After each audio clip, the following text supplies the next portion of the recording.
merci Véronique pour ton accueil, pour ton travail. Merci donc également aux différents responsables des autres départements qui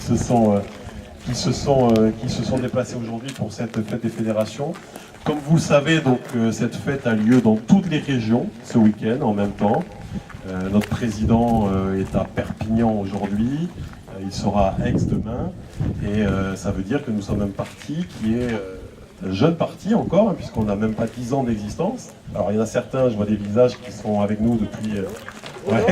depuis un bon moment, et puis il y en a des beaucoup plus récents, mais il n'en reste pas moins qu'en à peine 10 ans, voilà, on est un parti qui est capable aujourd'hui d'être présent à absolument toutes les élections, y compris les élections locales, y compris les législatives partielles, on l'a vu récemment. On est un parti qui est capable donc d'organiser des fêtes de fédération dans toute la France au même moment, avoir des cadres nationaux qui se déplacent dans toute la France, et un parti qui est capable, en moins de 10 ans, encore une fois j'insiste là-dessus, et je vais vous expliquer pourquoi, d'être pour les prochaines élections européennes déjà donné dans les sondages. Vous savez que les sondages ne nous aident pas particulièrement, hein, parce qu'ils appartiennent à des gens qui idéologiquement ne nous aiment pas spécialement, on peut le dire sans mentir, qui nous donnent déjà à 7% pour les prochaines élections européennes, alors que par exemple, c'est juste un exemple, les Républicains de M. Wauquiez sont seulement dans les mêmes sondages à 12%. Donc je ne sais pas si vous réalisez, avec la différence de moyens qu'on a,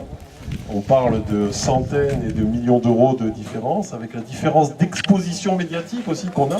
entre eux et nous, parce qu'aujourd'hui on a la chance d'avoir l'Oisebdo qui couvre l'événement, mais on a moins souvent le 20h de TF1 que nos adversaires. Et donc malgré cette différence énorme de moyens, malgré cette différence de couverture médiatique, on arrive déjà à leur faire peur, et plus qu'à leur faire peur, puisqu'on est en train de gagner dans les sondages la bataille de la dynamique. Aujourd'hui, la dynamique politique, elle est à debout la France. Dans le prolongement de l'élection présidentielle, où notre président a fait une bonne campagne, une campagne courageuse, nous sommes en train de remporter la bataille de la dynamique, et les journalistes